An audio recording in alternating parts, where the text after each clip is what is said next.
Pre-pandemic, everybody was struggling with the issue that the future belongs to those who are fast.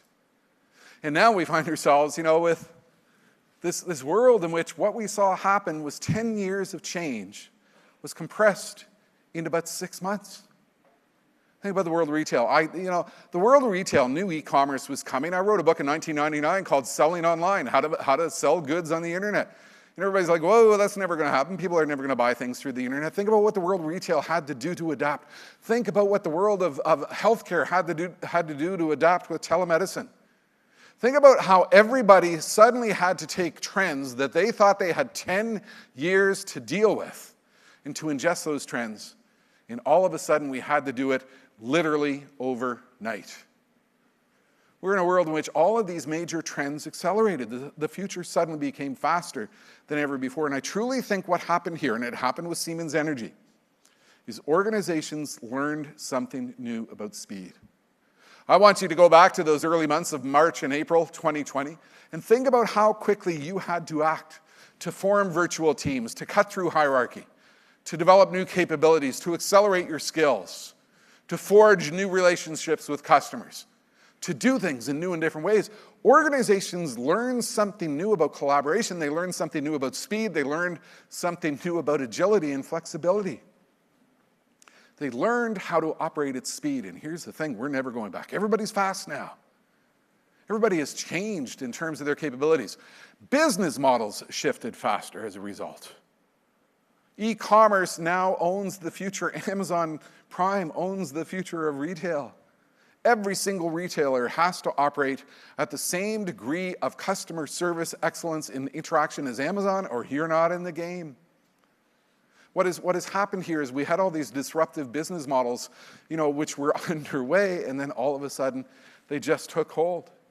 We saw the acceleration of direct-to-consumer brands. We saw people becoming more adaptable to new forms of interaction. You watch what happened with churches, how quickly they went virtual, and how many of them are not going back because shut-ins and seniors all of a sudden are totally cool with participating in a Facebook-based church service that has video. And suddenly, church ministers have become audio-visual entertainment producers. Because we all know that, the attention spans in this virtual world are entirely different. I think what happened here was the attitude that it can't be done disappeared. For a long time, I would talk on stage that the fundamental problem with a lot of organizations was what I called organizational sclerosis. We developed this ability that clogged up our ability to pursue the future. And we had these people whose goal in life, when they woke up in the morning, the very first thought that came to their mind is, what am I going to do today to kill great ideas? Seriously, this is what they do. And how do you know they think like this? Because of the code words and phrases they use. Think about what you heard in meetings and committees pre-COVID.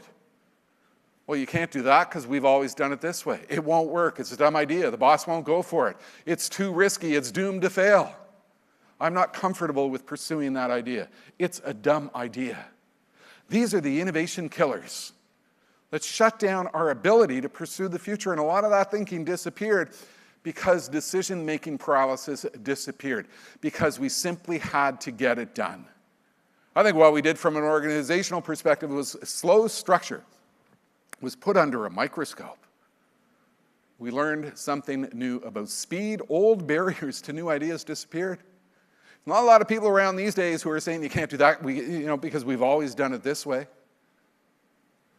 We've all learned how to operate in new and different ways. Get it done became the rallying cry.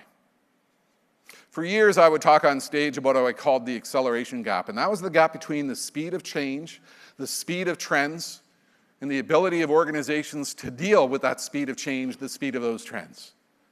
And what COVID did was it made the acceleration gap even bigger.